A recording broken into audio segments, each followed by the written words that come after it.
Imma Steph jirringrazzja lil Alternative Technologies Limited u Planning Authority.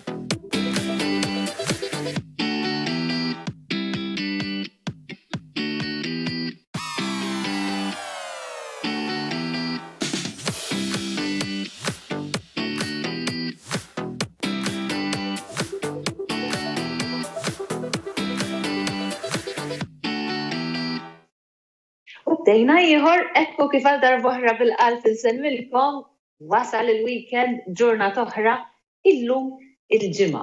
U bħalli tafu l-ġimgħa l-programm nippruvaw intuħ xeħta ftit differenti fil-fatt. Iktar tard ħanitkellmu ma' stilista tax-xahar biex jgħidilna kif kienet l-ewwel ġurnata meta irritorna lura fuq il-post tax-xogħol wara 8 ġimgħa ta' assenza. Għandi kurzità naf li kien hemm ħafna posts fuq Facebook kulħadd jgħid illum preparati, ħafna preparazzjoni. Ejja naraw ftit kif marret il-ġurnata tagħna, nitkellmu wkoll ma' Dr. Jessica Borch, wkoll ħadd tagħtina kumment. Ħallaqgħukom naf li lkom ma tiltaqgħu ħafna magħha lil Marisa Green ma ħadkun magħna ma' Caroline Paris ma' Noilin u ħanitkellmu fuq proġett li għaddej bħalissa ta' Kert Paris fuq l-adba ritratti b'differenza ħatieħdu pjaċir anke taraw ftit u nitkellmu naqra fuq anke kif ħanadattaw biex issa nilbsu dana kollu. Issa żmien li nerġgħu nibdew nirraġunaw u ngħidu sma' r-realtà, in-normalità ħaterġa' tirritorna. Ħallaqgħukom ukoll ma' Dr. Michael Spanjol, jiena qatt ma nibda nitkellem miegħu Dr. Spanjol fuq il-kelma Maltija u anke fuq esperjenza li ħajkun hemm proprju f'dan fit-tmiem din il-ġimgħa u ħanibdew b'suġġett attwali ħafna. Illum hija il-ġurnata dedikata għal biodiversità. Fil-fatt nhar l-Erbgħa, grazzi għall-uffiċjali tal-ERA, tkellimna fuq il-ġurnata dedikata għan-naħal u propju jumejn wara d-dinja tiċċelebra din il-ġurnata għal biodiversità. Ħafna minna però nisimgħu għad il-kelma u ftit li xejn nifhmu xi tfisser meta nisimgħu biodiversity u l-importanza tagħha. Allura bi pjaċir ħallaqgħakom ma' persuna illi mhijiex Maltija, ġifieri permettuli magħha ħanitkellem bl-Ingliż, naf li ħanaqla xi kritika għax dejjem hekk jiġri, però mhijiex Maltija oriġinarjament mill-Greċja, issa bbażat li nifisha Malta, però għadha ma tafx bil-lingwa tagħna Maltija, mhijiex l-iktar lingwa faċli għana ammettu kollox. Imma din il-bnien ma daret id-dinja fuq dan is-suġġett u ħassejt li għandha ħafna x'taqsam u għandha anke x'tgħidilna. Fil-fatt, qiegħed nintroduċuha. Hello Vanya, this is Vanya Veras, an environmental consultant.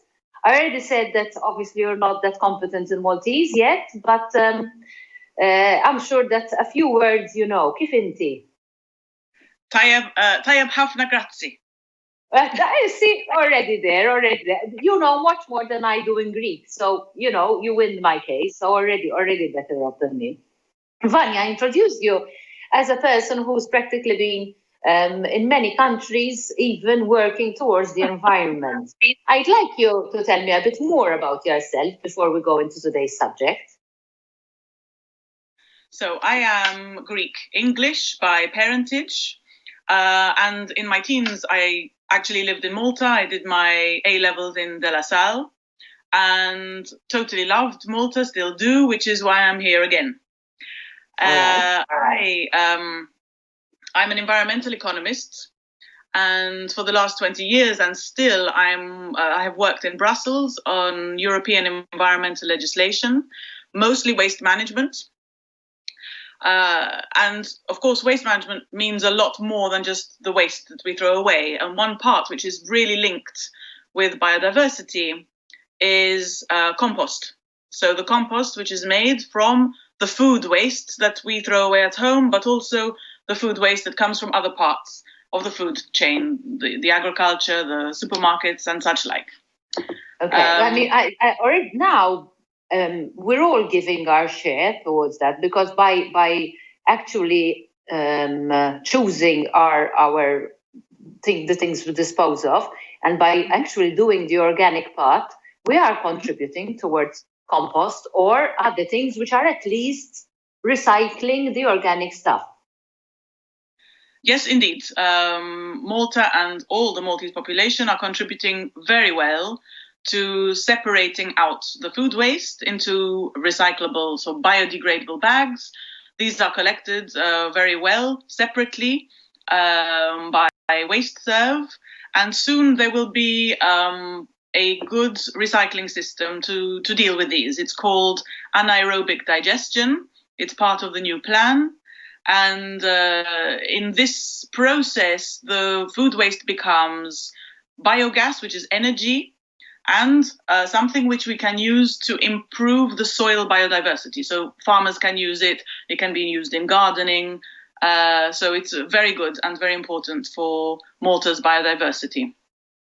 So you keep mentioning this word. It's quite a long word, biodiversity, which I believe we're not all aware of its real significance. Perhaps you can give us more, obviously, from an expert's point of view, how we can understand it better.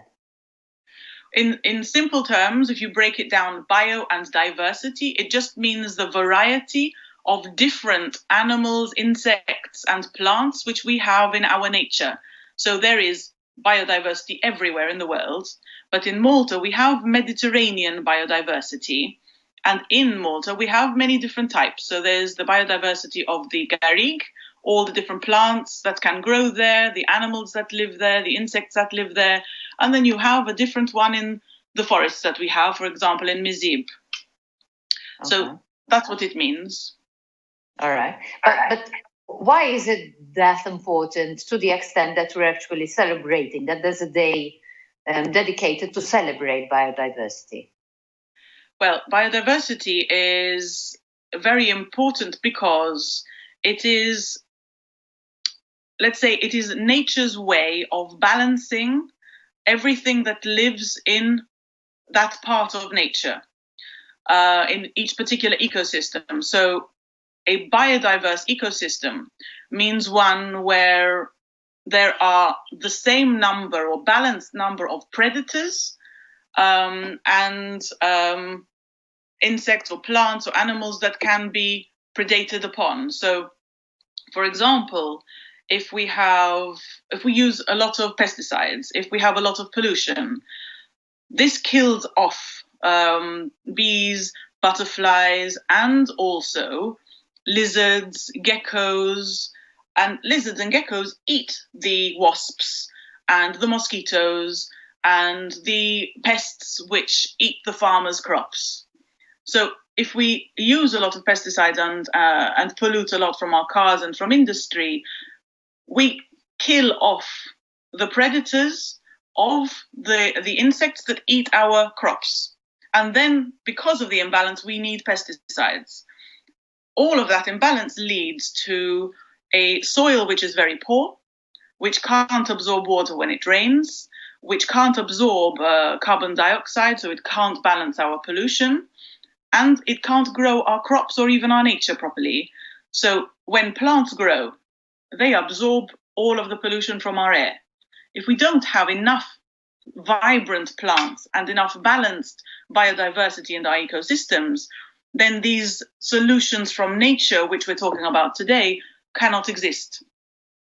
Okay. One example, which we can are we endangering it at this stage? Are we crossing the unknown path whereby we will have these problems in the near future?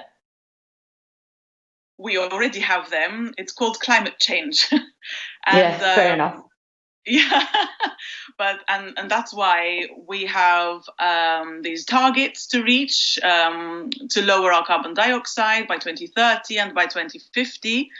But one example which we can all feel, I think, is what happened during this lockdown. As soon as lockdown started and we stopped driving our cars, because Malta unfortunately had one of the highest air pollution levels in the whole of Europe. About 3 million tons of carbon dioxide every year. This caused a lot of problems with breathing, increased cases of asthma in Malta. But even people who suffer with asthma will have realized that even 3-4 days after the beginning of the lockdown, they could breathe more easily.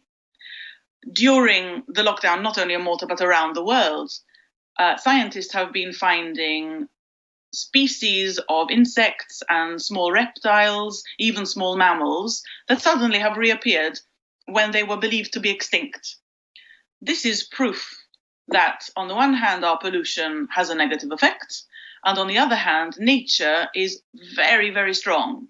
So all we have to do is think of solutions to keep our lives comfortable the way that we are used to, but without creating the pollution. So that's how important biodiversity is. The plants produce our oxygen. Let's just hope that we would have learned something with this experience, because obviously we keep trying to see this is a real silver lining, that the environment has somehow managed to find a way to breathe better. Let's just hope that once it's over, we don't resort to back to our basic, like habits, and we start driving like crazy again, because everyone's saying, look, I went to work by working from home. So perhaps this could be a solution in the future, which a lot of people had been mentioning. It has just never gotten really into action until this happened. As regards, you were saying, we have lovely photos, which perhaps from the side, from the director side, they can start showing and you can actually even comment upon. Are these like important plants that we're seeing in these photos? Yes. So you asked about solutions. So there are many solutions. I think we've all realized that nature has bounced back during lockdown. The next step is to find solutions to keep it that way so that we don't start polluting again. One of them, you can slow down with the photos. I'll catch up.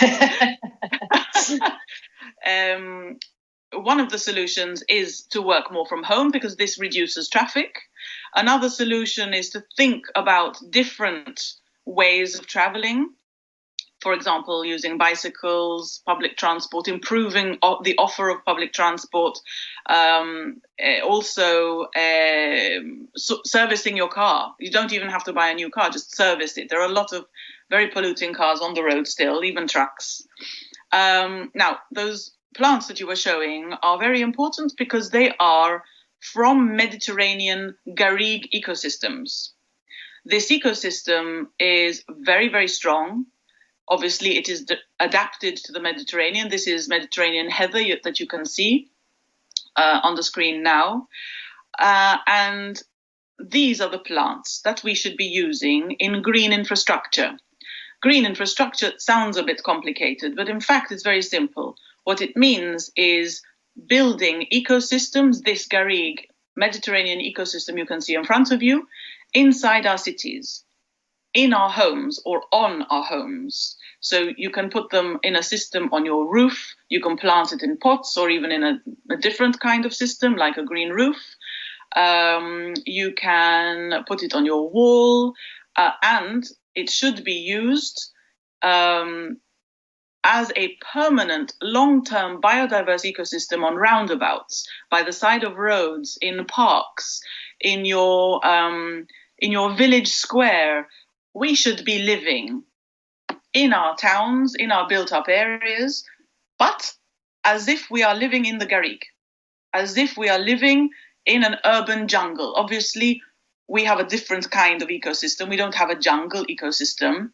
This is your Widnet el-Bahar, which is you can put also in a pot or in a green roof ecosystem adapted to the Mediterranean environment. This is in fact a wild carrot. We have wild carrots in the garrigue. Nature is really magnificent. And it's very important as well, I'm running out of time, that in the beginning of spring, these plants are not cleared. We have wild fields where all of these spring flowers come up in April, so March and April. The bees are just waking up. This is their food. If we clear it away, they don't have food. And then we don't have pollinators, and eventually we don't have food either. So another solution is don't clear, but what I forgot to mention here is organic agriculture. Try to buy local, try to buy organic, and if your local grocer or vegetable man doesn't have pesticide-free or organic vegetables and fruit, ask for it. The more we ask, the more they will provide. I think, although this perhaps, Vanya, could be a part 2 of our conversation, I mean, an element to that, a problem to that would be the fact that they're much more expensive than the normal green grocery stuff that we buy. So let me tell you what we do. I mean, let's touch base again in a couple of weeks' time and perhaps have an update. In the meantime, I'll see if any of our friends who are watching asked any questions as well. So we could do a follow-up. How about that? Sure, absolutely. Yeah, it was brilliant talking to you, Vanya. I really appreciate you sharing your expertise with us. Obviously, we really found the right person to talk about the subject. So yes, please, let's have another conversation in the upcoming weeks. It was a pleasure. Thank you, Stephanie. Thank you for the invitation. It was a pleasure. Thank you, Vanya. Have a lovely weekend.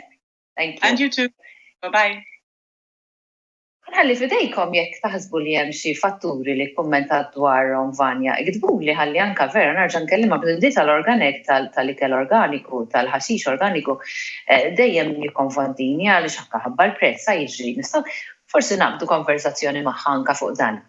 U issa biex letteralment immorru minn estrem għal ieħor kif wara din il-waqfa ta' riklami ħa nitkellmu mal-professur tal-Malti. Ma' Dr. Michael Spanjol biex norrukom li aħna il-lingwa l-Maltija inħobbuha ħafna u incidentalment inħobbu wkoll dar-ritratt li batitilna Markonja Borġ ta' fomm ir-rieħ illi jgħidlek x'ixmil għandna Malta. Tlaqna l-waqfa. Għamel like fuq il-paġna Illum ma' Steph fuq Facebook u tidħol fiċ-ċans li tirbaħ.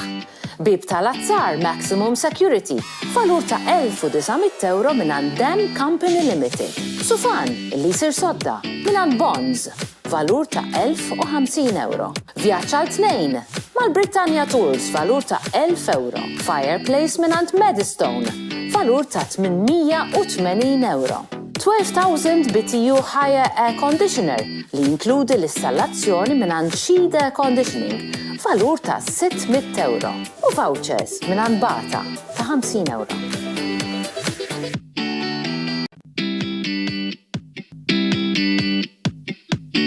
Għamel like fuq il-paġna